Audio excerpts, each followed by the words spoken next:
Deep learning is becoming more accessible to everybody, and it's time to start thinking about how to deploy it in your businesses. Today, with the help of the panel here, I'd like to discuss the things that enable deep learning, algorithms for free, largely. All the R&D that the big companies are doing is available mostly for free. The need for data, the need for hardware, and this is starting to become a real issue, the availability of talent. Intel sees data as the fuel to drive a whole new set of experiences. And that's translated into $1 billion worth of investment that Intel's made over the last 18 months in artificial intelligence and data science. And what's most interesting about that investment is that 60% of that has been in software. And so Intel is uniquely positioned, probably better than any other of the data companies, to really talk about this idea of marrying algorithms and data to hardware performance and specifications around building silicon architectures that drive that performance. And what kinds of business problems lend themselves to deep learning for our audience here? I don't know that I would say there are deep learning business problems more than I would say there are business problems. So any business problem has something that you start with X and you're going to convert it into Y. And Y presumably has more value than X. Sure. And there's a rate at which you make that happen. There's a cost to it. There's an error rate. And if you can substitute a process that converts X into Y faster, better, cheaper, you do that. So in a lot of cases, so in the case of that data center cooling bill reduction, they can do it cheaper, right? So I would really say start with the business case, and then you ask questions like, do I have the data to make it happen? Sure. For deep learning. When it comes to our focus in public sector specifically, we're seeing a strong area of focus in health and life sciences. So genomics, biometrics, the ability to take the human genetic code and then create immunotherapies that are specific to personalized medicine. Second, probably this is not going to be any surprise to people in Washington.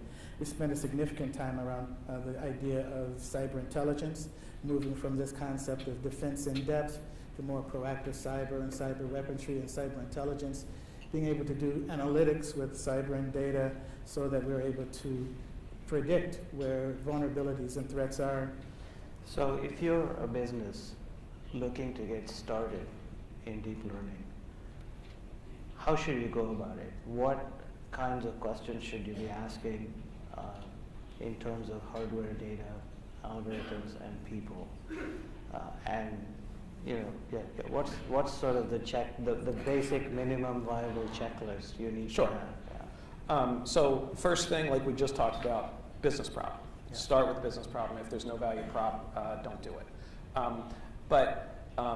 I would order, you mentioned sort of hardware, frameworks, algorithms, Sure. Talent, and data. As business problems go, pretty much all business value right now is derived from something called supervised learning, a real specific kind of learning, where, like Ravi mentioned, you have, for the ImageNet example, you have millions of images and you have their corresponding label. And that is a mundane, expensive, laborious process that humans say, okay, that is a cat, that is a plane, that's a truck.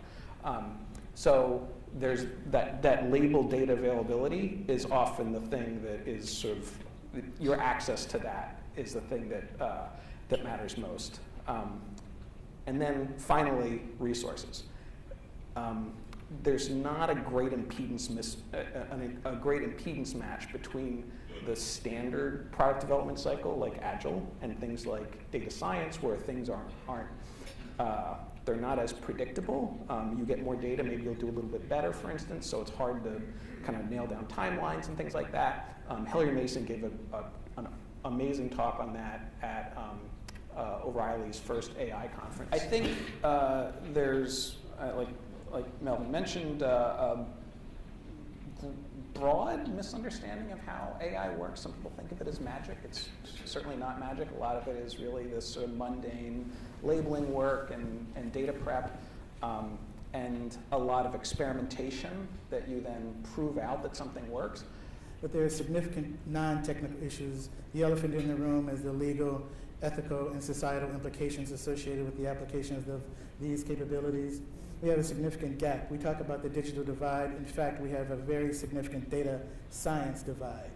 As I mentioned to Tom from GW, if we take a look at all the institutions in the United States, majority and minority institutions, less than 10% majority institutions even have a data science program where they graduate people with those necessary skills.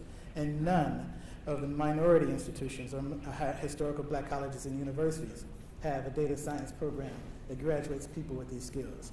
This has significant impact in terms of the adoption of these technologies.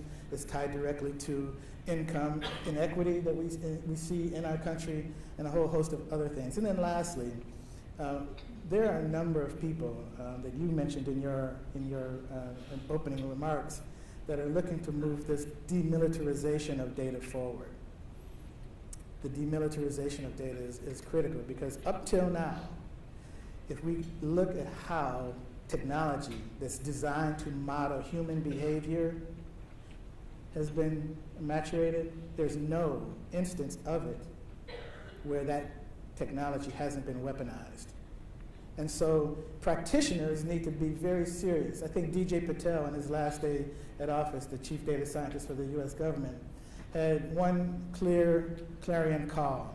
Data scientists need to spend more time in ethical training, and they need to develop a strong moral compass so that we can actually gain the benefits of these great technologies.